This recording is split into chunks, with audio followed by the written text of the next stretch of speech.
Para dar início ao nosso evento, comporemos agora a mesa de abertura. Convidamos a compor a mesa o coordenador do curso de Psicologia da Universidade Positivo, Rafael de Lácio, que neste ato representa também a reitora. Compõe também a mesa o coordenador da Comissão de Psicologia Escolar e da Educação do CRP Paraná, Nelson Fernandes Júnior, conselheiro do 13º plenário do Conselho. Convidamos também a compor a mesa as psicólogas presentes que compõem a Comissão de Psicologia Escolar e da Educação do CRP Paraná. Professora Maísa Pereira Panucci, professora Neide Correia da Silva.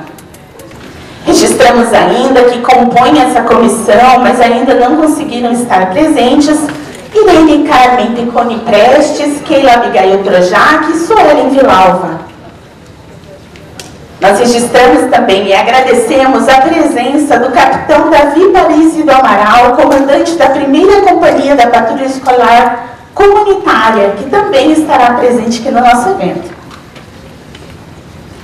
Para dar início ao evento, passamos agora a palavra ao coordenador do curso de Psicologia da Universidade Positivo, professor Rafael de Lácio.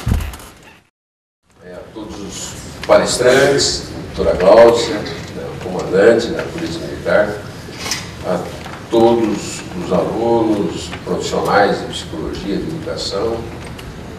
É muito importante o que estamos realizando hoje aqui, né? O segundo encontro de psicologia e de educação, com o tema violência na escola. Eu acho que a reflexão é extremamente importante e necessária. E nós, psicólogos, temos um dever de trabalhar diretamente com as ideias de política pública e exatamente intervir dentro desses processos que estão realmente prejudicando cada vez mais a vida das pessoas.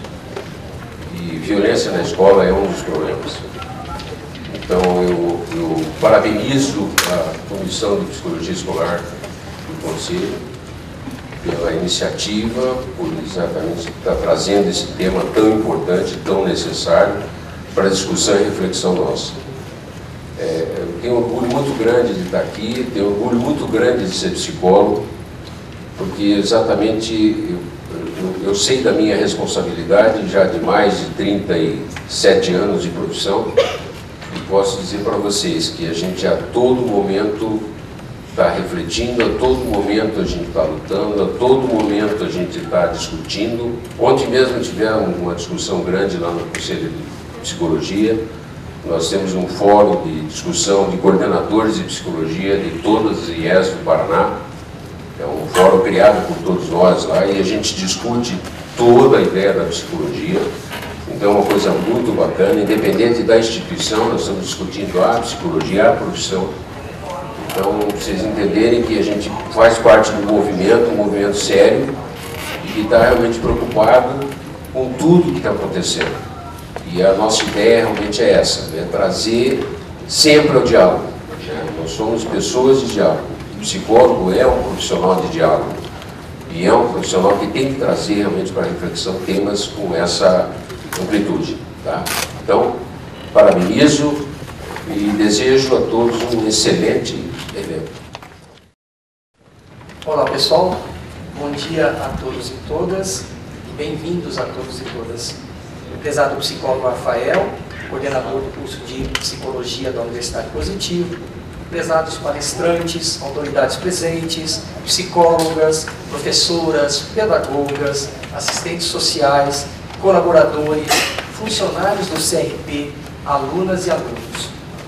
Prezadas colegas psicólogas, também colaboradoras da Comissão de Psicologia Escolar e da Educação do CRP 08 e que são copartícipes da realização desse evento. Agradeço também a parceria da Universidade Positivo junto ao Conselho Regional de Psicologia na realização desse segundo seminário. E a esse público expressivo, agradeço também a presença de todos. Dentre as especialidades regulamentadas e instituídas pelo Conselho Federal de Psicologia, encontramos a do psicólogo escolar educacional, cuja atuação deve estar no âmbito da educação formal, realizando pesquisas, diagnóstico, intervenção preventiva e corretiva, em grupo e individualmente. Envolve em sua análise e intervenção todos os sistemas educacionais que participam do processo de ensino-aprendizagem. A psicologia escolar e educacional tem se constituído historicamente como importante campo de atuação da psicologia e visa compreender também aqui as dimensões subjetivas do ser humano. É uma das prioridades da nossa gestão 2016-2019 do Conselho Regional de Psicologia o fortalecimento do psicólogo de modo a solidificar, garantir e incrementar o trabalho com ações, entre outras, de sensibilização do poder público e setores da iniciativa privada sobre os avanços que as universidades produzem, bem como do desenvolvimento de novas práticas profissionais. O Conselho Regional de Psicologia do Paraná vem enfatizar as contribuições da psicologia escolar e da educação respaldadas no compromisso com a sociedade, nos direitos humanos e no respeito à diversidade, enquanto fundamentos para a efetivação de uma educação para todos os indivíduos. Preconiza que a atuação do psicólogo em contextos escolares e educacionais deve ser pautada em uma dimensão institucional, cujas demandas, ao serem acolhidas, superam a queixa individual, somente a queixa do aluno, que estigmatiza os processos educacionais e sociais somente identificando ele no aluno, que não pode mais ser visto como o único sujeito dotado de problemas, como um ente separado do sistema relacional família e escola, mas como um sujeito, então, em relação. O psicólogo escolar é um profissional que pode compreender e desenvolver atividades específicas que vão possibilitar um entrosamento melhor entre aqueles que estão implicados com o processo educacional. São eles pais, alunos, professores, equipe técnica e direção, através de uma perspectiva da educação para todos e de uma sociedade democrática. Para isso, precisamos de muitos psicólogos e psicólogas inseridos nas escolas públicas e privadas. Contamos com a adesão de todos vocês para fortalecerem o manifesto que logo apresentaremos através da colaboradora Neire. Quem está faltando na escola? A violência na escola tem se agravado de maneira exponencial e assumido diversas formas de expressão. Algumas são mais evidentes, outras são mais sutis. Episódios graves como armas, agressões físicas, ocasionais brigas, furtos, empurra-empurra, casos de abuso são expressões evidentes. Existem também casos de violência simbólica como bullying, humilhações, situações vexatórias, racismo, questão de gênero ou religião. Além disso, a violência estampada nas ruas da cidade, a violência doméstica, os latrocínios, os contrabandos, os crimes de colarinho branco têm levado os jovens a perderem a credibilidade quanto a uma sociedade justa e igualitária, capaz de promover o desenvolvimento social em iguais condições para todos, tornando-os violentos conforme esses modelos sociais. Infelizmente, a escola deixou de ser um porto seguro para as crianças e jovens adolescentes, e até mesmo para seus professores e demais funcionários atuantes nas instituições de ensino. A violência é uma questão multicausal e complexa e requer análises e estudos sérios e aprofundados. A violência nas escolas reproduz o cotidiano da violência na sociedade e deixa de ser um fenômeno intramuros de forma isolada. Detectar e combater a violência vem se tornando um grande desafio para profissionais da área da educação. Afinal, o que fazer quando ela acontece? Derrotar a violência com mais violência? Com isso nós temos Mahatma Gandhi, que ele diz: a violência só derrotará a violência quando alguém me demonstrar que alguma escuridão possa ser iluminada por mais escuridão. Como ações frente a essas violências, nós temos também em 2014 os vencedores do Nobel da Paz, o indiano Kailash Satyarthi e a paquistanesa Malaya, pela luta contra a supressão das crianças e jovens e pelo direito de todos à educação. A estudante do Paquistão se tornou a mais jovem ganhadora do prêmio. Não existe uma fórmula capaz de acabar com a prática da violência automaticamente. Aliados precisamos estar. funcionários da instituição escolar, professores, alunos, família, comunidade, pesquisadores, instituições afins e autoridades. Há algumas medidas que podemos tomar como prevenção. Por isso, convidamos você a conhecer e a refletir um pouquinho sobre algumas delas neste evento que estamos agora iniciando e que procurou reunir todos esses aliados. Bom evento a todos e muito obrigado. Bom dia a todos e a todas. Quem está faltando na escola? A psicóloga escolar. A inserção e a consolidação da atuação da psicóloga nas escolas é uma reivindicação do Conselho Regional de Psicologia do Paraná, articulada pela Comissão de Psicologia Escolar e da Educação. O CRP Paraná reconhece as contribuições da psicologia escolar e educacional respaldadas no compromisso com a sociedade, nos direitos humanos e no respeito à diversidade enquanto fundamentos para a efetivação de uma educação para todas e todos. Assim, orienta que a atuação da psicóloga em contextos escolares e educacionais deve ser pautada na dimensão institucional e nos parâmetros éticos de nossa profissão. As psicólogas, em seu exercício profissional, devem acolher as demandas na perspectiva da superação da queixa individual, que estigmatiza e discrimina os processos educacionais e psicossociais na aluna e no aluno. A estudante, o estudante, não pode mais ser vista como um sujeito dotado de problemas, como um ente separado do sistema relacional família e escola, mas como um sujeito relacional. A atividade da psicóloga na escola é regulamentada por diversos dispositivos, como a Resolução do Conselho Federal de Psicologia, número 013 de 2007, que cria a especialidade de psicóloga escolar e educacional no Brasil. A normativa aponta que essa profissão realiza pesquisas, diagnóstico e intervenção preventiva ou corretiva em grupo e individualmente, envolvendo em sua análise e intervenção todos os segmentos do sistema educacional que participam do processo de ensino-aprendizagem. Soma-se a esta resolução a Lei número 4.119 de 1962, que dispõe sobre os cursos de formação em psicologia e regulamenta a profissão de psicólogo. E em seu artigo 13º, parágrafo 1º, a linha C, regulamenta que constitui função privativa do psicólogo a utilização de métodos e técnicas psicológicas com os seguintes objetivos: orientação psicopedagógica, entre outros.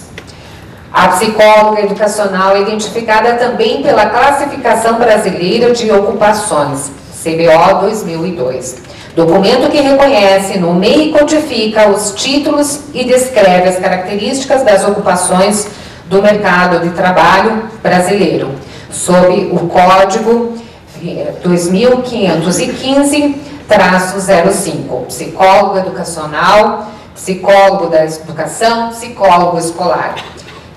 Inúmeras iniciativas legislativas também dispõem sobre a criação do cargo de psicóloga e psicóloga e psicólogo escolar e educacional dentro das escolas, mas tramitam morosamente nas casas legislativas, sendo que a maioria delas apenas autoriza a presença desta profissional na escola sem vincular destinação orçamentária para estas contratações.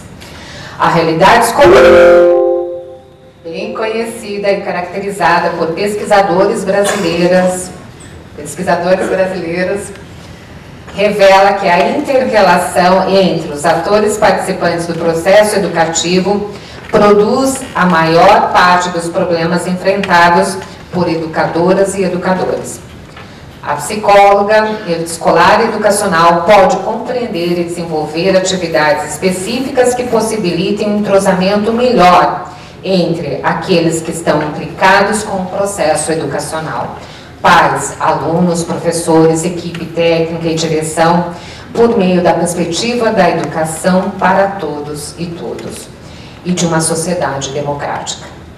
É explícita a necessidade de que psicólogas estejam incluídas nas políticas de educação, para atuar em equipes inter e multidisciplinares, desenvolvendo intervenções que aprimoram o trabalho no enfrentamento das expressões da questão social e da educação medicalizada.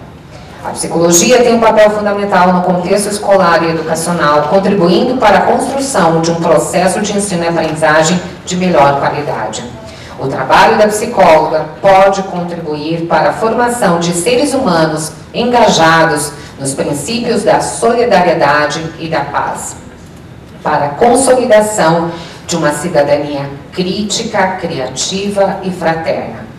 Em parceria com as demais profissionais da educação, pode tornar a escola um espaço fértil para estes avanços. Esta é a educação que conduz à liberdade. Nós, psicólogas e psicólogos escolares educacionais, em parceria com o CRP Paraná, convocamos aos colegas e demais pessoas participantes deste contexto a assumir o seu compromisso com a categoria e a sociedade, reivindicando junto ao Estado medidas efetivas para o ingresso da psicóloga e psicólogo escolar educacional dentro da escola pública, mediante a criação e implementação de projetos de lei relacionados à psicologia e à educação. É fundamental a união de esforços para a consolidação do espaço da psicologia nas instituições educacionais, bem como do papel da psicóloga no acompanhamento e proposição de políticas públicas para a educação, por meio de controle social. Importante ressaltar que o fortalecimento da infraestrutura das escolas, o aumento do número e a qualificação de docentes, e o maior investimento nas redes de proteção da infância e juventude são muitíssimo importantes como políticas públicas. No entanto, a educação vai além de garantir a apreensão de conteúdos cognitivos. A estudante, o estudante, deve ser compreendido como sujeito de mudanças e transformações sociais, profundamente necessárias na conjuntura de ampliação da violência e das desigualdades em nosso país. Assim, é urgente a participação de todos nós, psicólogas, psicólogos, professoras, professores, estudantes, famílias e gestoras e gestores da educação, na defesa da psicóloga, do psicólogo, dentro de todas as escolas públicas ou particulares.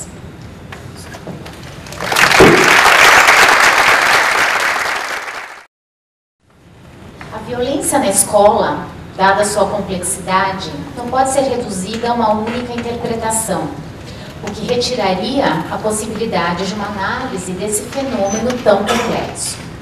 A escola não é mero reflexo da sociedade, de modo que não podemos interpretar a violência nesse espaço como simples continuidade da violência social. Na mesma linha de raciocínio, não podemos depositar nos alunos e em suas famílias as razões dessa violência, o que seria injusto e parcial, retirando da própria escola qualquer parcela de responsabilidade na produção desse fenômeno. Afinal, não se pode deixar de considerar que ela também produz violência dentro de seus mundos. Dessa forma, analisar essa problemática exige esforços de todos nós, profissionais e cidadãos, comprometidos com uma sociedade mais justa e solidária. Diz Bertolt Brecht: a árvore que não dá frutos é xingada de estéril. Quem examina o solo? O galho que quebra é xingado de podre. Mas não havia neve sobre ele? Do rio que tudo arrasta, se diz que é violento. Ninguém diz violentas as margens que os cerceiam. Bom evento a todos.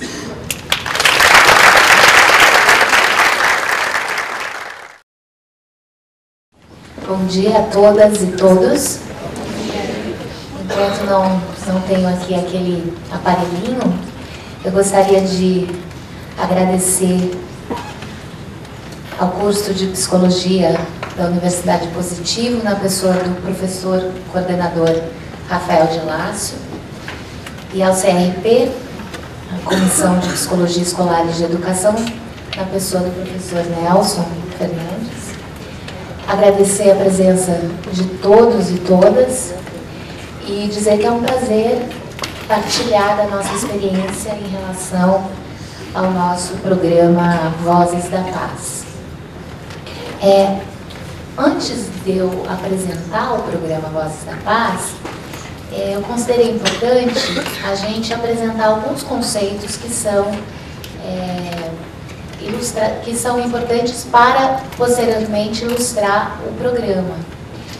A gente vai precisar conversar, se a gente vai falar sobre violência, a gente precisa tratar do conceito de conflito, em seguida apresentar algumas noções de comunicação não violenta, falar rapidamente sobre mediação de conflitos, justiça restaurativa, para aí sim apresentar, o programa. Bom, conflito. Qual é a noção que a gente tem a respeito desse fenômeno tão inerentemente humano? Quem acha aqui que conflito é um fenômeno associado a algo negativo? Levanta a mão, por favor. Começar a participar e a plateia está cheia e eu estou precisando de parceria. Levanta a mão quem acha que conflito é algo negativo, você associa imediatamente a algo negativo.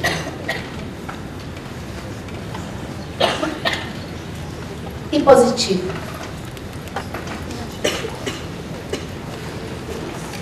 E depende.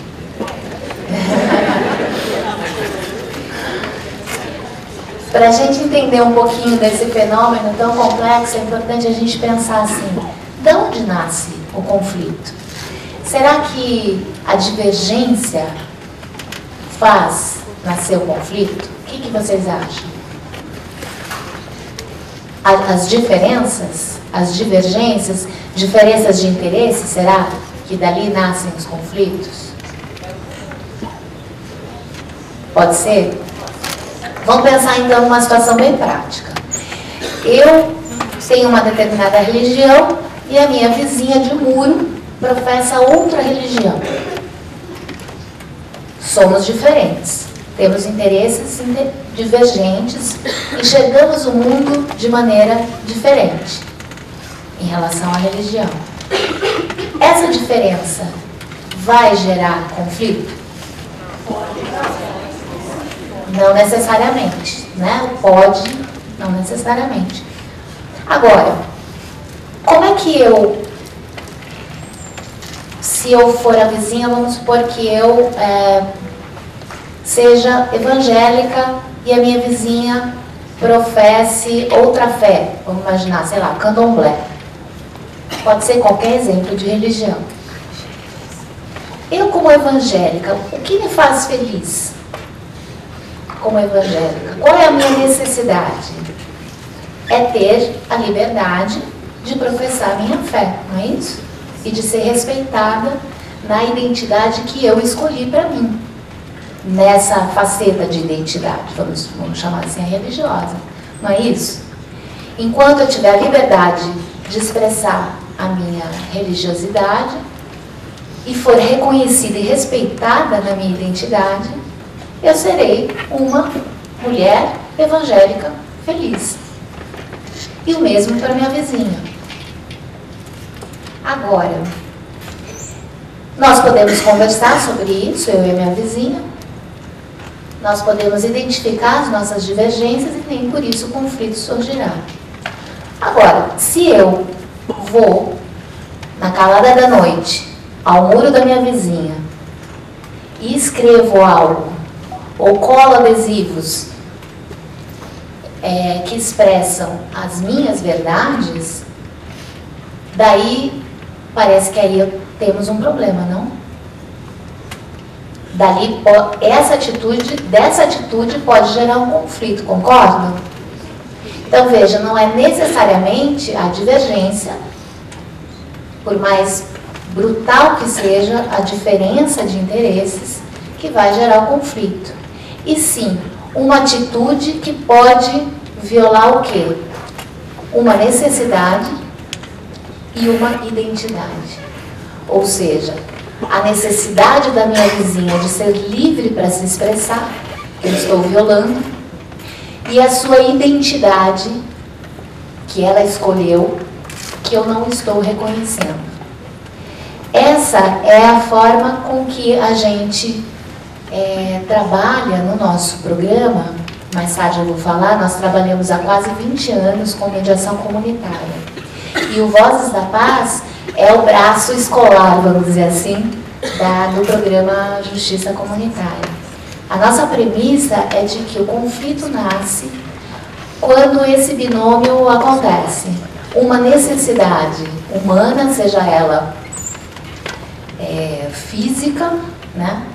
Seja ela bem subjetiva em termos de identidade, quando uma necessidade não é atendida ou quando uma identidade não é reconhecida. Isso é importante porque ao longo da nossa conversa aqui a gente vai usar muito esse conceito de que o não reconhecimento da identidade gera conflito e que, uma vez silenciado, mal colocado, mal trabalhado, pode gerar violência. E por que é tão importante a questão da identidade? Eu vou aqui falar para psicólogos, dá até medo de tocar nesse assunto de identidade. Mas a gente constrói a nossa identidade na relação com o outro, não é isso? Quando a gente nasce, o nosso nome é dado pelo outro. Nós aprendemos a gostar de um determinado alimento porque depende do que o outro nos fornece de alimento. Até o nosso choro é interpretado assim ou assado de acordo com esse outro. De maneira que esse outro é que sempre confirma ou nega as nossas necessidades e a nossa identidade. Se o conflito é tão inerente à condição humana, como então a gente costuma lidar com o conflito? Se a gente pudesse reunir, a gente tem a atitude de evitar o conflito, competir com o outro com quem a gente tem um conflito, colaborar ou ceder. Não necessariamente um ou outro é positivo ou negativo. Não quer dizer que quem colabora é sempre bacana e quem compete é sempre negativo. Vamos imaginar uma situação em que eu estou de cabeça quente com meu marido, a gente está em conflito em razão de alguma questão, e eu, naquele momento, evito uma competição do que eu acho que é melhor para aquela situação. Pode ser uma atitude positiva nesse momento de evitar o mal maior, né? Há situações em que competir é saudável, né? Numa competição olímpica, por exemplo, a gente não pode falar em colaboração entre atletas que estão competindo numa corrida. Então vai depender da situação. A situação em que é o mesmo processo, como o processo de greve, por exemplo, de uma categoria, em que a categoria pode se posicionar a depender do momento político da greve, tanto iniciar com uma competição de interesses, né, patronais e de trabalhadores, ceder em alguns momentos para, ao final, por exemplo, colaborarem juntos num desfecho que seja satisfatório a todos. Com isso eu quero dizer que não existe necessariamente a boa maneira de lidar com o conflito ou a maneira inadequada. Mas é importante dizer que quando a gente colabora, quando é possível a colaboração e quando ela é bem-vinda, ela traz satisfação das necessidades de todos envolvidos no conflito, como esse gráfico demonstra. Se eu consigo um desfecho colaborativo para aquele conflito, tanto eu quanto o outro em conflito, a gente vai ter satisfação plena. Se eu evitar, eu tenho, ninguém sai satisfeito, né? Se eu ceder, a gente sai parcialmente satisfeito. E se eu competir, um ou outro vai sair 100% satisfeito. De maneira que falar de paz, falar de formas de enfrentamento da violência é buscar enxergar sempre as possibilidades de transformar competição em colaboração. Lembrando que nem sempre isso é possível, mas quando é possível, a colaboração pode ensejar a satisfação de ambas as partes. Se o conflito, portanto, não é nem negativo e nem positivo, necessariamente, vai depender da forma como eu lido com o conflito, é que eu estarei colaborando para uma situação de paz ou não. Já virou um pouco clichê a gente dizer que conflito é crise, mas é oportunidade. Mas é que eu acho muito genial essa abordagem e resolvi então aqui registrar na Arte da Guerra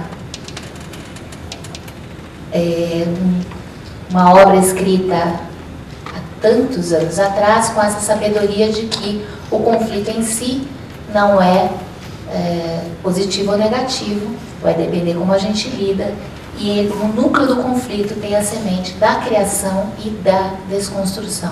Depende então como a gente lida com ele. O conflito é exatamente como um iceberg. A parte que está expressa, a parte de cima do iceberg, é o conflito tal como ele se coloca. E muitas vezes, na maioria das vezes, a gente fica aprisionado a ela. Toda essa parte submersa é a parte complexa, é a parte em que nós não compreendemos os anseios, as motivações, as necessidades não atendidas e as identidades não reconhecidas que geraram aquele conflito. Vamos dar exemplo. A ponta do iceberg, a que aparece, a gente chama de posição. E a parte submersa, a gente chama de interesses, ou anseios, ou necessidades. Na literatura da mediação de conflitos, cada autor usa uma nomenclatura. Ela é bem explícita. A posição é colocada como uma disputa, muitas vezes, de valores quantificáveis. E na justiça é muito comum, por exemplo, em disputa de partilhas de herança, ou em disputa sobre pensão alimentícia na separação de um casal. A posição é: vou pagar ou não vou pagar? Quero receber ou não? Quero uma partilha ou não? Os interesses que estão motivando essa posição rígida, as partes, na justiça, às vezes, a gente chama de parte, né? Porque a deusa Têmis, ela tem uma espadinha na mão, a deusa da justiça, e ela corta o certo e o errado, o inocente e o culpado. É sempre binário o pensamento da justiça. Tem as suas limitações exatamente por isso, é adversarial. Então a pessoa chega com posições bastante rígidas e diz: isso eu quero, isso eu não quero. E se a gente fica só nesse plano das posições, que é a pontinha do iceberg, e não vai investigar quais são as motivações, as necessidades que estão por trás dessa posição, a gente só dá uma resposta judicial para aquele conflito, mas a gente não resolve o conflito. E é por isso que a mediação vem e fala: vamos entender os interesses. E esses interesses estão dentro, estão intrincados na própria relação entre as pessoas. Então, basicamente, um trabalho de mediação é um trabalho para entender como essas pessoas se relacionam. Existem várias abordagens de mediação, das mais pragmáticas, da escola de Harvard, mas existem também as transformativas. E nós trabalhando sempre, a gente nunca pergunta numa sessão de mediação, no nosso trabalho, o que aconteceu, porque a gente entende que isso nos aprisiona demais ao fato e às posições. A gente pergunta: quem são vocês? Como é a relação de vocês? Como vocês estabelecem essa relação? E daí fica mais fácil para a gente mergulhar nos interesses, para que a própria pessoa, as pessoas entendam quais são as suas motivações que as levam a adotarem posições tão rígidas no momento em que expressam o seu conflito. Tudo bem até aqui? Tudo? Então vamos lá. Como que a gente faz? Bom, aqui tem exemplos, por exemplo.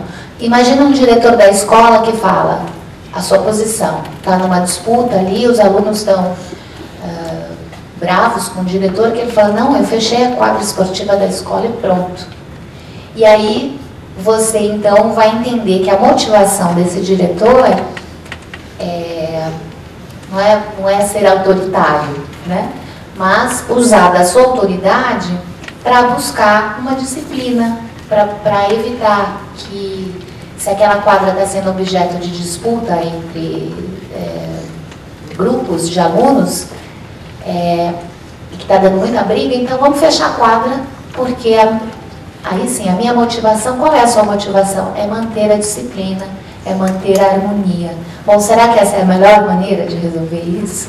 Então, se a gente fica só no fecha ou não fecha a quadra, o diretor é ou não é autoritário, esse caminho não nos conduz à real motivação, que pode trazer soluções que atendam tanto a necessidade desse diretor, quanto a necessidade dos alunos de usufruírem da quadra, conforme a gente vai ver nos exemplos daqui para frente. Como que a gente sabe, quando a gente tem um conflito, como é que a gente identifica as posições e os interesses? Depende muito da forma como a gente se comunica. E eu sou juíza há 20 anos e a gente se comunica muito mal. Todos os dias eu tenho matéria-prima nas minhas audiências criminais que comprovam como a gente se comunica mal. Exemplos. Um fato observado sem qualquer julgamento, ok? Do lado de cá da coluna. Chico bateu 2 vezes no colega hoje. Só que a gente não se limita a falar isso. A gente fala assim: nossa, o Chico é tão agressivo. Não é assim? Às vezes a gente nem fala o que aconteceu, a gente já vai logo julgando o Chico. Ele é muito agressivo. Outra situação. O diretor advertiu sem ouvir os envolvidos. Esse diretor é super autoritário. O professor faltou no dia de prova. Negligente. Os pais faltaram nas 2 últimas reuniões. Pais omissos. Meu marido fez happy hour todos os dias na semana passada. Meu marido vive na rua. Meu filho jogou videogame e saiu com os amigos na semana de prova. Meu filho é super preguiçoso. Se vocês observarem, as nossas frases emitidas nas nossas comunicações são repletas de julgamento. A gente não consegue separar as pessoas dos problemas quando a gente tem um conflito.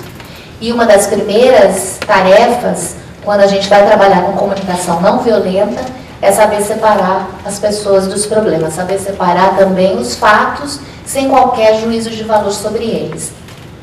É um pouco difícil, mas a gente vai aprendendo conforme vai praticando.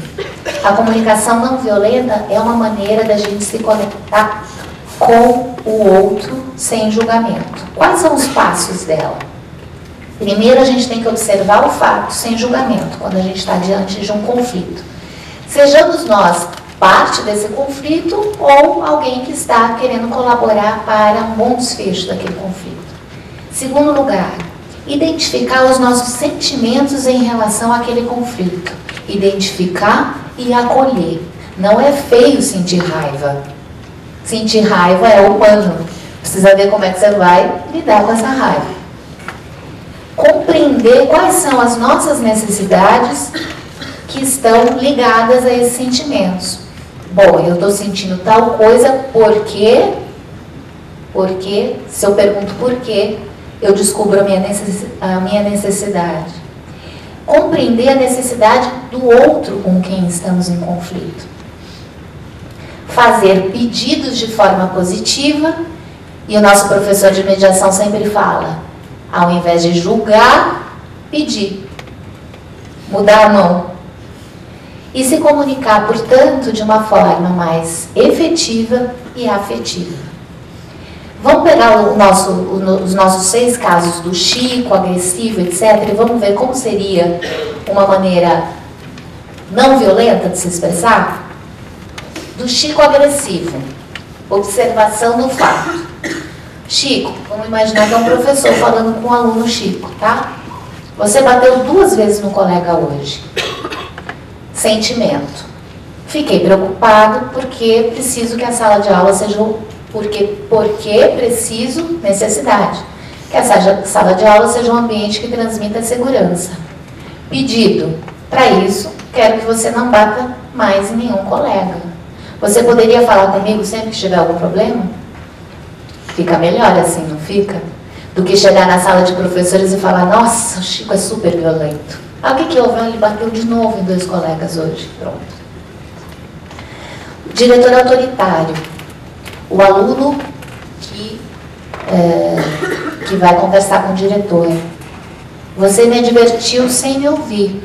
Eu fiquei com raiva, pois eu gostaria de ter sido escutado.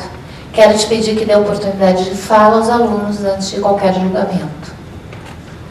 Professor negligente, que faltou no dia da prova, o aluno vai falar com ele, usando a comunicação não violenta. Com aqueles passos. Primeiro observa os fatos, identifica e revela os seus sentimentos, explica o porquê, a sua necessidade, e ao final faz o pedido. Você faltou no dia de prova. Estou frustrado porque estudei muito e, além disso, estou com medo de não conseguir fazer a revisão novamente porque estamos na semana de prova. Você poderia marcar a sua prova para a próxima semana? Os 3 exemplos. Os pais omissos. Vocês faltaram nas 2 últimas reuniões. Eu estou preocupada porque preciso de apoio de vocês no acompanhamento de João, o filho do casal. Posso contar com a presença de vocês na próxima reunião? Marido ausente. Na semana passada, todos os dias você voltou para casa. Quando você voltou, o Zezinho já estava dormindo, nosso filho. Eu estou me sentindo triste porque nosso filho e eu gostamos de partilhar o jantar contigo. Você poderia chegar antes de 20 horas para jantarmos juntos? E o filho preguiçoso. Meu filho, você saiu com os amigos e jogou videogame durante a semana toda de prova. Estou preocupada porque eu quero que você passe de ano. Você pode separar ao menos 2 horas por dia para se dedicar aos estudos? A comunicação violenta, não violenta, ela não é um verniz. Não significa a gente não usar palavras feias ou falar de uma maneira fofa com o outro. Significa estabelecer uma comunicação efetiva, competente, eficaz. E isso significa buscar atender as minhas necessidades. Porque lá no início a gente estava dizendo que o conflito surge quando a necessidade não é atendida ou uma identidade não é reconhecida. Então, se eu me comunico de uma maneira em que eu não expresso qual é a minha necessidade, fatalmente não será uma comunicação efetiva. Então, a não violenta significa uma comunicação eficaz. Então, vamos pegar um exemplo. Você quer ver? A esposa vai falar super fofa para o marido, vai chamar para uma DR, vai falar com uma voz mais sedutora. Já vou contar para vocês a necessidade dela aqui. Ela quer o marido mais presente em casa. Mas olha o que ela faz. Amor, você está trabalhando tanto, até tarde da noite. Eu acho que você precisa diminuir esse ritmo de trabalho. Daí o que o marido fala? Você tem razão. vou aceitar o convite dos amigos e vou passar a jogar futebol todo dia, que aí vai me obrigar a sair do trabalho no horário certo.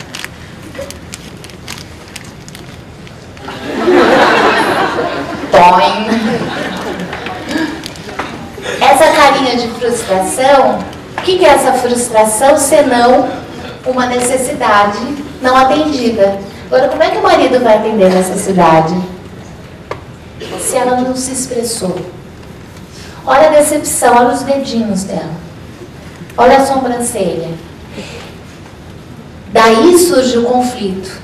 E esse conflito vai se revelar ao longo dessa relação de diversas maneiras. Seja pelo silêncio violento, pela resignação, seja pelo grito fora de hora, dado sem controle, seja pela violência física, enfim. A manifestação desse conflito aparece em cada situação, em cada relação de uma maneira. Por isso é que o Marshall Rosenberg, que é o papa da comunicação não violenta,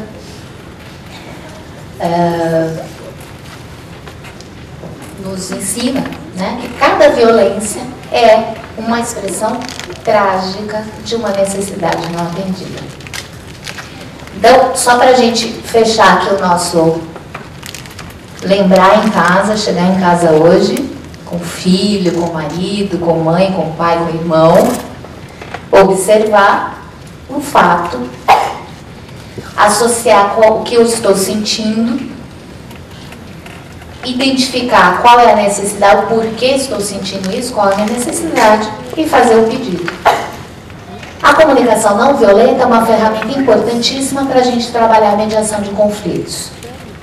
Mediação de conflitos, eu vou falar muito rapidamente, eu não sei se vocês conhecem o conceito, mas nós desenvolvemos na mediação são técnicas de diálogo para compreender o conflito e as relações subjacentes a esse conflito. Entender nas relações das pessoas que estão em conflito quais são as suas necessidades não atendidas e as suas identidades não reconhecidas. A ideia é sair da ponta do iceberg na mediação e compreender todo aquele universo de motivação para o conflito. Quando a gente altera o significado do conflito, a gente altera o impacto emocional que aquele conflito nos causa. E dali a gente está preparado para entender a nossa corresponsabilidade naquela relação. Como eu me comporto naquela relação para entender qual é a minha parte, qual é a minha corresponsabilidade nesse fenômeno do conflito que acontece naquela relação específica. E aí a gente desenvolve, ao contrário da justiça formal, que trabalha com a ética da autoridade, né, do juiz ou juíza que diz a lei, que diz o direito a partir de um fato concreto. Na mediação a gente trabalha com a ética da alteridade, da perspectiva de entender e reconhecer a perspectiva do outro. E daí a gente então começa a ter uma aptidão maior para desenvolver criatividade, para pavimentar um caminho que a gente possa construir juntos soluções que atendam a ambas as necessidades. Eu vou trazer o exemplo aqui clássico da laranja. Trabalhar com mediação, basicamente, é trabalhar com emancipação. É eu não terceirizar os meus problemas. Eu sou juíza e quando eu vejo as pessoas em audiência, elas se infantilizam muito, porque é quase como esperando de mim uma atitude de bedel. Bedel é antigo pra caramba, né? Não existe mais. Mas é assim, o outro é que é o feio, o bobo, eu tô certa, e o outro é que merece ser punido, né?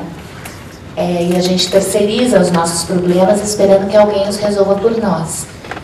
Em geral, quando a gente pede para alguém resolver por nós, a gente não tem qualquer compromisso com essa resolução. E a mediação emancipa porque ela torna cada qual envolvido no conflito corresponsável pela construção dessa solução, o que é transformador. Eu tenho o caso da laranja, que é bem simples e bem ilustrativo para a gente diferenciar mediação de conciliação. Em geral, as pessoas falam, ah, você trabalha com aquele negócio de conciliação, né? E não é diferente. O pior é quando confundem com arbitragem. Aí é terrível, porque a arbitragem é um juiz, só que privado. Vamos imaginar a seguinte situação. Dois irmãos brigando por uma laranja. E nós temos 3 mães. Uma autoritária, uma conciliadora, a lá Deus Artemis, e uma mediadora. A mãe autoritária vai fazer o quê? Só tem uma laranja e os 2 meninos estão brigando, os 2 irmãos. O que ela faz? Hã? Bom, ouvi várias coisas, é tudo isso que a gente faz. Expropria a laranja, né? Já que estão brigando, menino não pode brigar, irmão não pode brigar, é feio. Expropria a laranja e põe os 2 de castigo, não é isso? A mãe conciliadora faz o quê? Divide a laranja ao meio, para ser bem salomônica. Ou então, bola alguma coisa assim bem criativa, tipo, vamos fazer um sorteio, né? Ou então, olha, a gente só tem uma laranja por dia. Hoje o Zezinho leva, amanhã o Joãozinho leva. Parece algo bem justo, né? O sentimento de justeza que a gente carrega com a gente parece justo. Eu sou mãe, eu amo ambos da mesma maneira, e daí pronto. E os meninos saem insatisfeitos dessa decisão. Qual é o erro dessa decisão? Tão imparcial, tão justa, qual é o erro?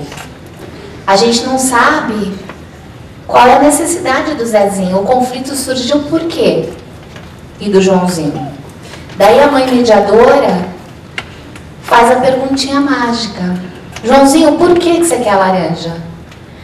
Ah, mãe, é porque eu estou na semana ecológica na escola e a professora vai ensinar a gente a fazer um bolo com a casca da laranja. E você, Zezinho? E um ouvindo ao outro, né? A alteridade ali para entender a necessidade do outro. Desculpa. E você, Zezinho? Bom, eu estou na mesma semana ecológica e a minha professora vai ensinar a gente a fazer um suco detox. E eu fiquei responsável por levar o caldo da laranja. Cada aluno ficou responsável por um. Né? Um vai levar o gengibre, enfim, a couve. E eu preciso levar o caldo. E se eu não levar a minha identidade de bom aluno, não vai dizer, né, dessa maneira, a minha identidade de aluno não vai estar sendo reconhecida. E daí é possível, não é? Uma laranja atender as 2 necessidades. E daí o Zezinho e o Joãozinho param de brigar. Claro que a vida não é tão simples assim. Nem sempre os desfechos são tão rápidos e fáceis só com a pergunta por quê. A mediação implica a gente conhecer uma série de outras técnicas até que as pessoas entendam quais são as suas motivações e pavimentem juntas um caminho de construção. Mas acreditem, é possível. Os casos mais complexos, as pessoas entendem, ao perceber a sua própria motivação e do outro, conseguem encontrar uma solução que atenda ambas as necessidades. Bem, justiça restaurativa. Justiça restaurativa, ela vem de tradições de povos indígenas na América do Norte, na Nova Zelândia, e de uns anos para cá vem contaminando positivamente o nosso direito penal. É um processo que envolve todas as pessoas que têm interesse em resolver uma ofensa, a partir da identificação de quais os danos que essa ofensa causou e das necessidades e obrigações de todos os envolvidos, direta ou indiretamente naquela ofensa. Para quê? Para restaurar as coisas e para consertar as coisas.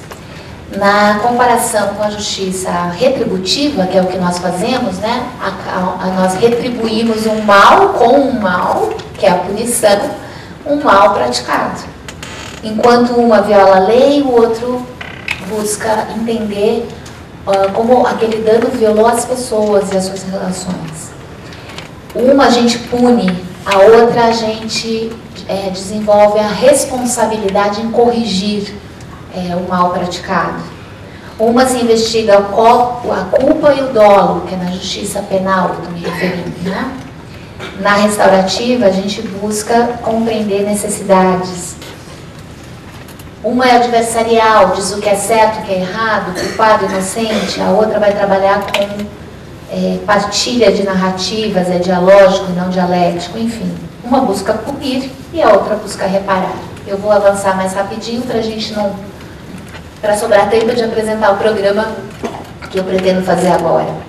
O programa Vozes da Paz nasceu há uns 5 anos, dentro do Justiça Comunitária, que nós trabalhamos há 18 anos, como uma necessidade de uma escola na Ceilândia, muito violenta, que sabia que a gente trabalhava com mediação e pediu para a gente apresentar uma proposta. E a gente falou, olha, a gente trabalha com a comunidade, então a gente precisa saber o que essa escola quer, para a gente poder construir junto com a escola o programa. E aí nasceu Vozes da Paz, baseado na música do Rapa, Paz sem voz não é paz, é medo. Porque a gente não queria trabalhar só mediação, a gente queria trabalhar também democracia nas escolas. E a gente também queria entender o fenômeno da violência escolar como algo que percorre todos os segmentos escolares. Porque a gente percebia que havia uma tendência de estigmatizar o jovem como a fonte da violência, a fonte do problema. E quando a gente percebe que as violências, elas perpassam todos os segmentos do universo escolar. Primeira premissa é de que a gente então tinha que atuar com o universo escolar que não se resumia a alunos. A gente queria então trabalhar com todos, com a comunidade de uma forma geral, com pais, professores, funcionários, direção e alunos. Daí, seguindo a mesma lógica de que a gente nunca pergunta o que aconteceu, qual é a violência que tem aqui, a gente pergunta quem são vocês e qual é a identidade que essa escola gostaria de ter.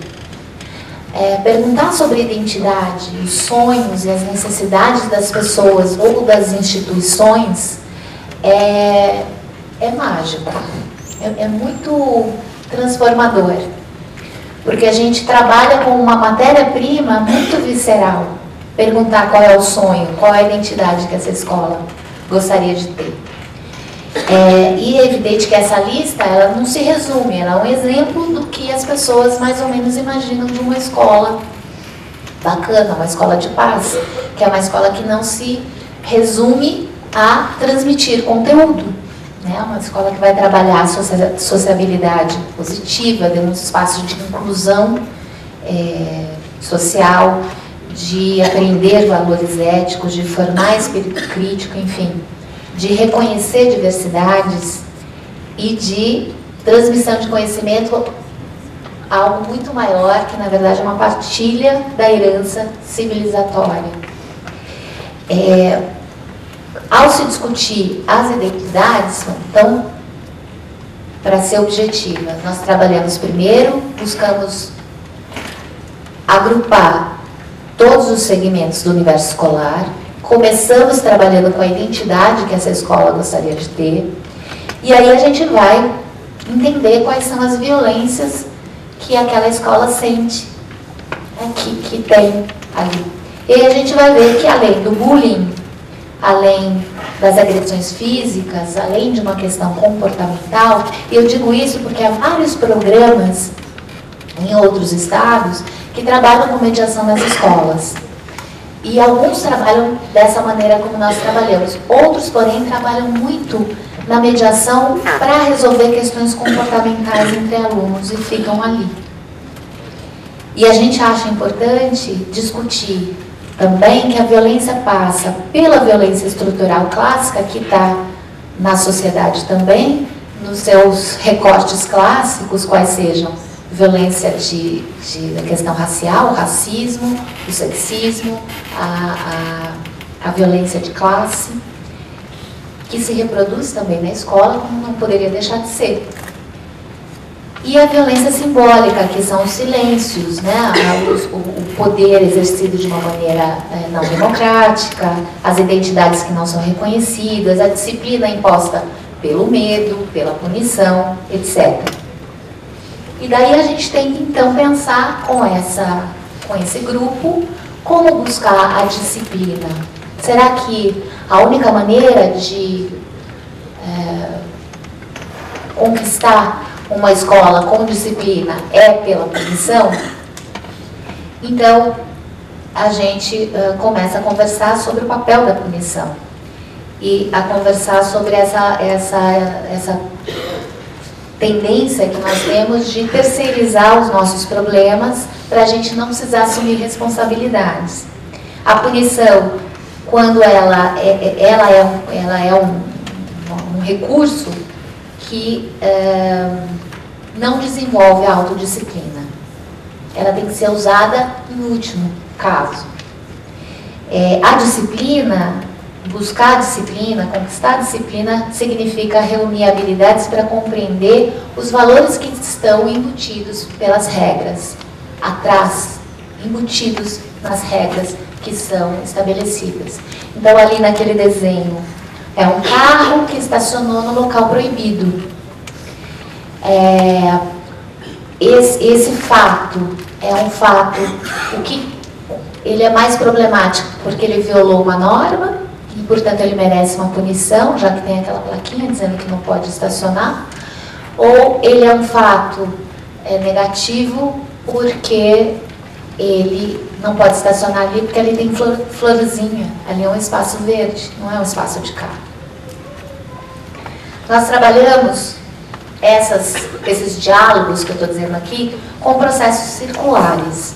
Processo circular fisicamente, são círculos que a gente faz de maneira horizontal, sem coordenação, em que isso a gente faz em qualquer espaço, seja escolar, seja com um grupo de mulheres, seja na comunidade. Círculo significa colocar no meio do círculo, não sei se está dando para ver ali na foto, esse eu acho que é o de mulheres que a gente faz. A gente coloca ali no centro alguns objetos que são objetos importantes para as pessoas. A gente pode usar ou não o bastão da fala. Se alguém achar isso muito estranho, não precisa usar. Mas a gente acha que organiza bem as falas. A gente vai passando um bastão, que pode ser um bonequinho, uma florzinha, o que for que o grupo achar importante. E a pessoa vai esperando o bastão chegar à sua mão para poder falar. Ela não é obrigada a falar. Então a gente percebe que em grupos em que tem, às vezes, pessoas muito animadas em falar demais, elas falam menos, a ansiedade diminui e o diálogo flui de uma maneira mais natural. Esses processos circulares que a gente trabalha, repito, dentro e fora das escolas, têm finalidades diferentes. A gente pode, com ele, resolver conflitos, como eu vou trazer aqui um exemplo, praticar democracia participativa nas escolas e desenvolver parcerias com a comunidade. E aqui eu já prometo que eu estou fechando, concluindo. Então vamos lá, vamos pegar um caso para a gente trabalhar com um processo circular, um caso de pichação de gangue ofensiva aos alunos de uma classe. 3 violências a princípio, né? Primeiro, a formação da gangue. Segundo, a violência patrimonial, pichação. E terceiro, com frases ofensivas a uma determinada classe. Se eu adoto uma abordagem punitiva, não vai haver nenhuma conexão entre o comportamento desses meninos dessa gangue e a punição, certo? Se eu for suspendê-los, por exemplo. Aprendizagem, 0. Prevenção para novas pichações, 0.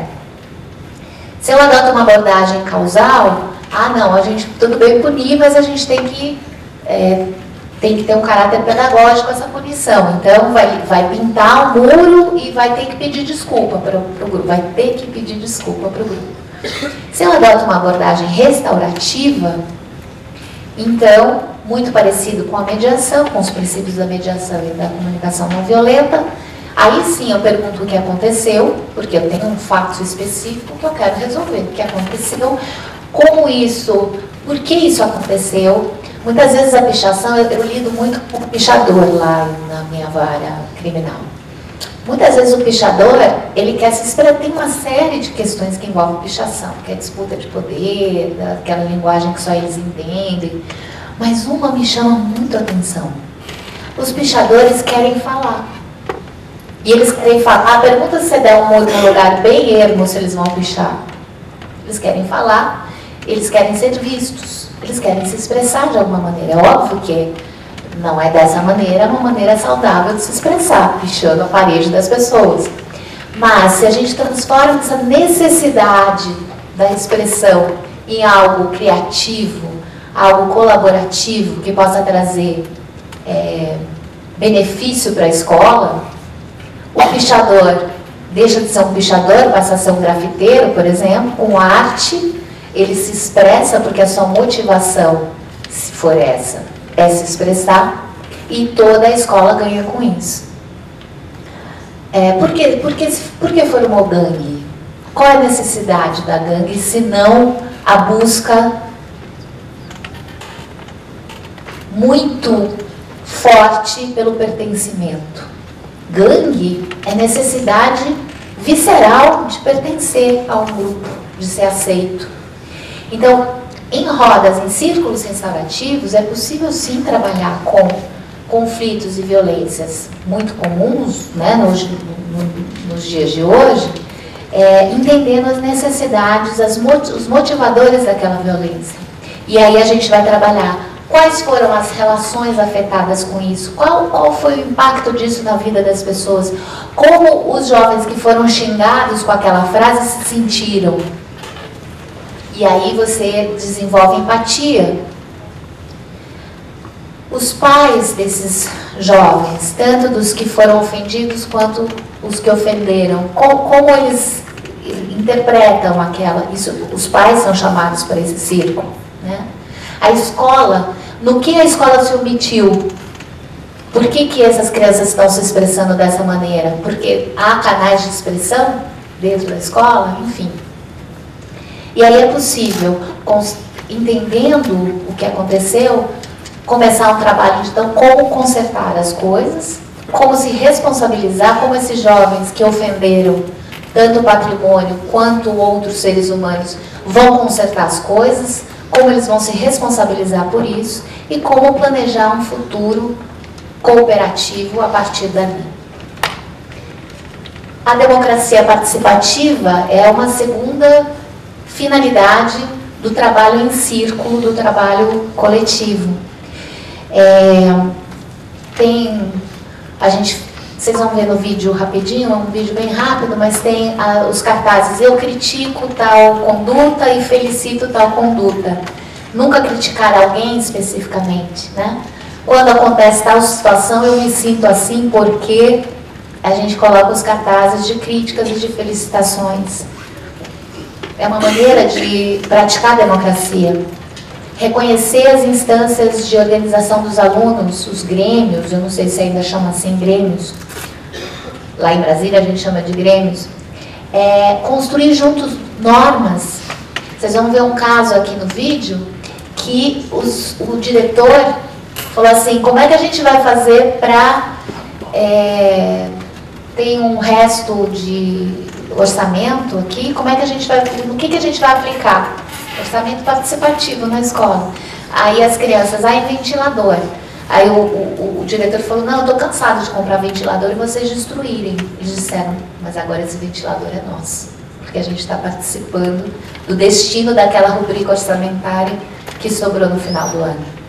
Olha a importância do zelo, do compromisso, da responsabilidade quando há espaços de participação democrática. E, em terceiro lugar, a finalidade desses círculos é trazer a comunidade para participar e integrar o universo escolar. Esse Ubuntu é uma expressão africana da língua Bantu, que diz: eu sou porque somos, e todos são porque eu sou. Logo, se eu tenho um círculo em que todos são iguais e um de nós está sofrendo, esse sofrimento afeta todo o grupo, interessa a todos. Esse é o conceito de Ubuntu. E daí é trazer a comunidade para participar, tanto nas atividades esportivas quanto culturais, de expressão, de abrir as escolas aos finais de semana para que a comunidade possa participar. Por fim, a última lâmina antes do vídeo, a gente entende que trabalhar a educação para a paz, a gente tem como ferramenta a comunicação não violenta para aprender a indicar aquilo que a gente não gosta, sem ofender, sem humilhar, sem atacar. A gente usa a mediação, as práticas restaurativas e os círculos comunitários ou escolares para aprender a usar métodos cooperativos para resolver conflito. A gente trabalha a democracia participativa para aprender a prática da gestão escolar de uma maneira horizontal e de poder partilhado. E a gente aprende, por meio da articulação de redes com a comunidade, a estabelecer parcerias que possam desenvolver a cumplicidade da comunidade com os seus filhos, né? Os filhos dos alunos são filhos de toda a comunidade.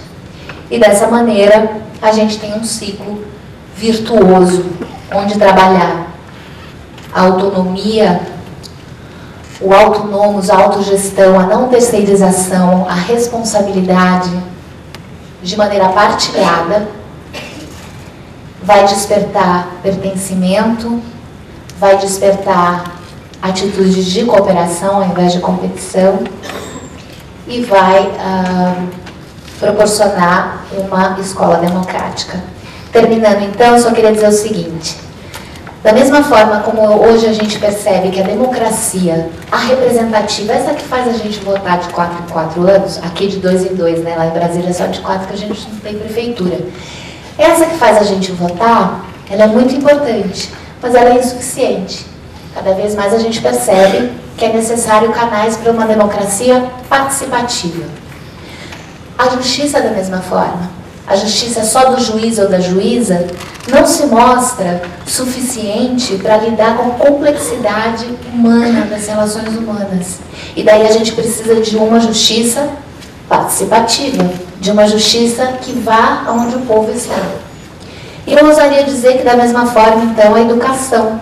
A educação para a paz não pode se limitar a uma responsabilidade dos professores. A educação para a paz tem que ser resultado de um compromisso do envolvimento de toda a nossa comunidade.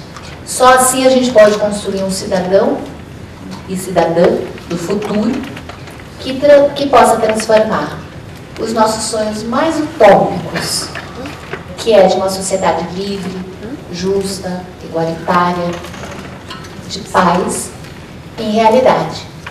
Muito obrigada. Vamos ver o vídeo, que é o vídeo sobre o Vozes da Paz, que ele só tem 9 minutinhos, e com isso eu agradeço aqui a participação. Muito obrigada. Gabriel, podemos passar o vídeo?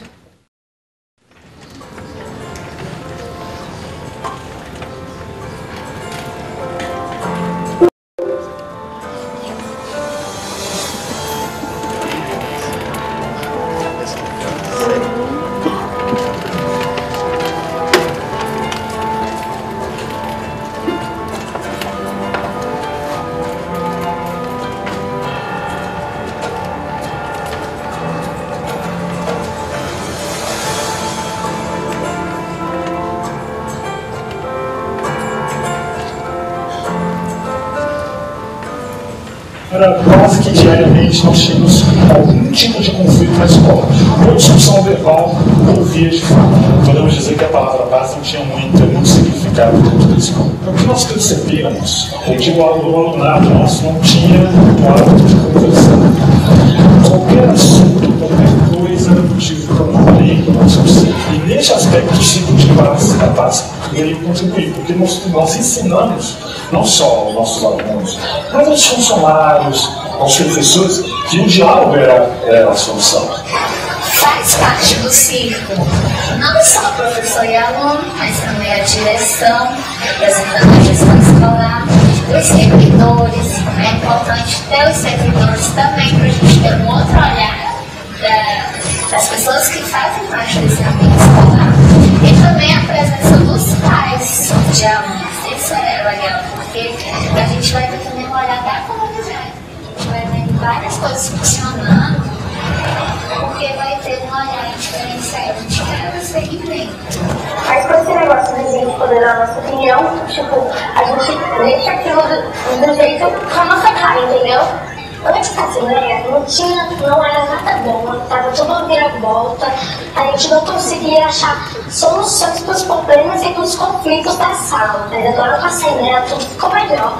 Agora a gente tem, agora todo mundo pode tirar as opiniões, a Assembleia é como se fosse uma roda de conversa. A sala começou a fazer as suas assembleias. E em sala a gente ia decidir quais as soluções para todos os problemas que a gente encontrasse. No ano passado, as assembleias de classes ficaram muito resumidas a reivindicações. Tá, a gente quer isso.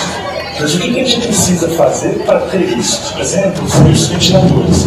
A escola já havia tido ventiladores em cada sala até 2013, mas aí, devido à depredação, que é uma manifestação de violência, né, nós não tínhamos limitação. Fizemos uma assembleia escolar geral com os alunos e colocamos essa temática dos ventiladores. E aí eles colocaram novamente que se a escola adquirisse os ventiladores, que eles iriam, né, cuidar. Então já estamos aí com 2 meses com os ventiladores instalados e até o momento nenhum podemos ficar com 3 meses instalados cuidando. Uma manifestação dessa no de paz. Uma outra necessidade com o da Assembleia foi as ocorrências de acidentes, conflitos mesmo, de um às vezes xingar o outro, de ofender, e aí eles, não, vamos então criar um recreio melhor, em que a gente possa realmente fazer o que a gente gosta, que é brincar. Antes tinha muita briga, a professora deixava os alunos sem recreio, ele não participava, agora melhorou mais. Vamos decidir o que a gente ia fazer para diminuir a correria no recreio. Algumas crianças brincando, mas algumas também elas não brincam, ficam correndo. Porque até eu já quebrei meu braço na escola. E eles fazem, professora, se a gente pudesse fazer brinquedos, eu falei, tá. O brinquedo do nosso combinado é só na sexta-feira, mas nós estamos em uma assembleia. Ficou firmado que eles trariam brinquedos todos os dias para brincar na hora do recreio. Mas nosso acordo foi de que forma esse brinquedo não atrapalharia a sala de aula. Eles poderiam trazer brinquedos todos os dias para a hora do recreio. E o acordo foi brinquedos que você possa brincar com o outro. A Paz 35 ele foi articulado pelo Círculo da Paz como uma ação que buscava reunir toda a comunidade escolar dentro da escola e para fazer o bem para a escola. Os pais vieram, os alunos vieram, trouxeram material de limpeza de suas casas. A gente recebeu doações assim, muito importantes da comunidade, do comércio local, para a gente realmente ter uma conexão boa com a comunidade disso. E foi uma experiência muito boa. Muito massa, tia. A gente limpou as salas, limpou o quarto, lavou as salas, tudo, parede, tudo, deixou limpo. Foi através disso que era para juntar os alunos, em vez de eles continuar brincando, essa coisa foi mais para limpar a escola e manter a união da escola. Então nós vimos a questão disciplinar, a advertência, a suspensão, a transferência compulsória como etapas da educação, mas como últimos recursos. E, de um modo geral, a comunidade escolar via isso como apenas um único recurso.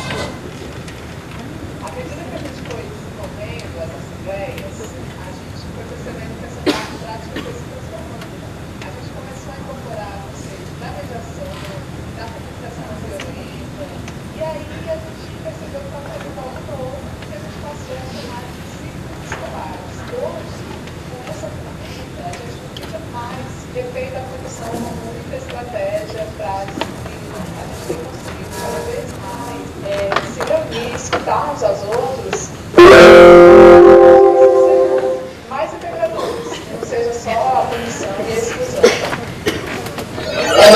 que por qualquer coisa se estourava, né? Ameaçava os colegas, agredia fisicamente os colegas.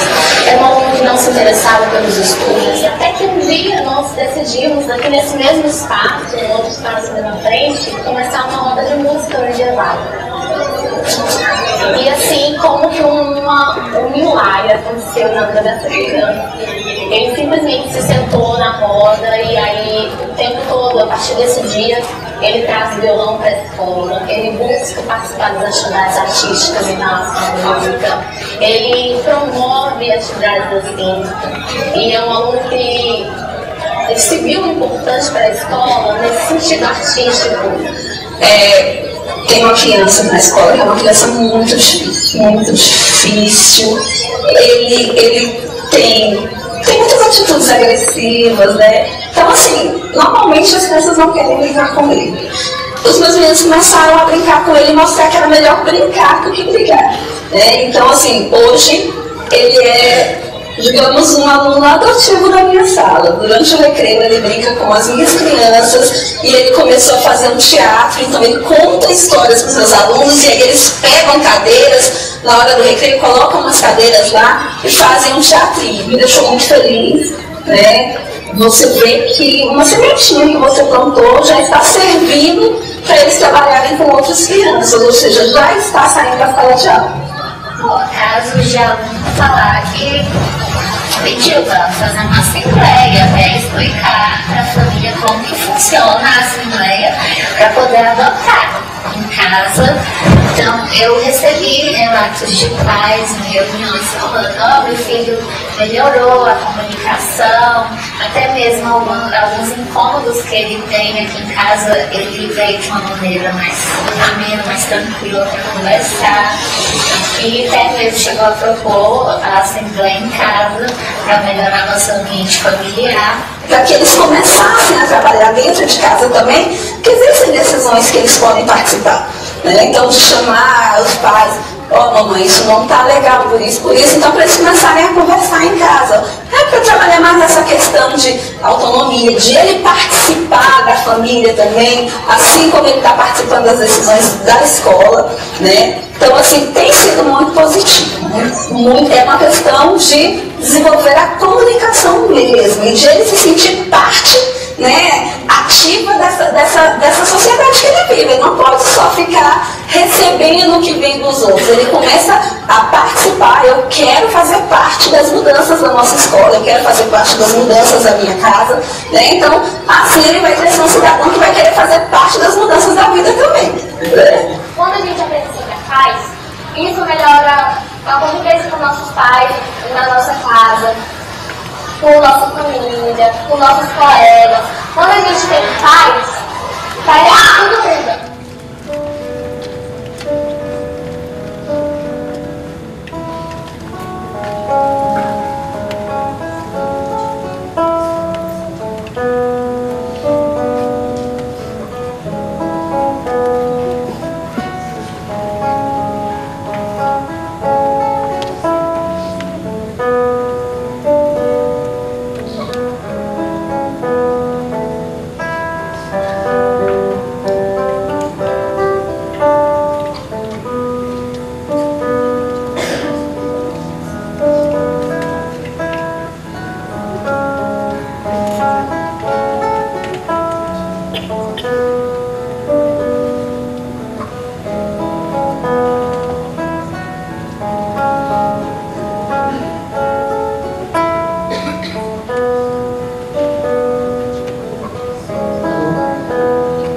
São projetos que as crianças criaram, todos eles foram criações dos próprios alunos das escolas que são atendidas pelo programa.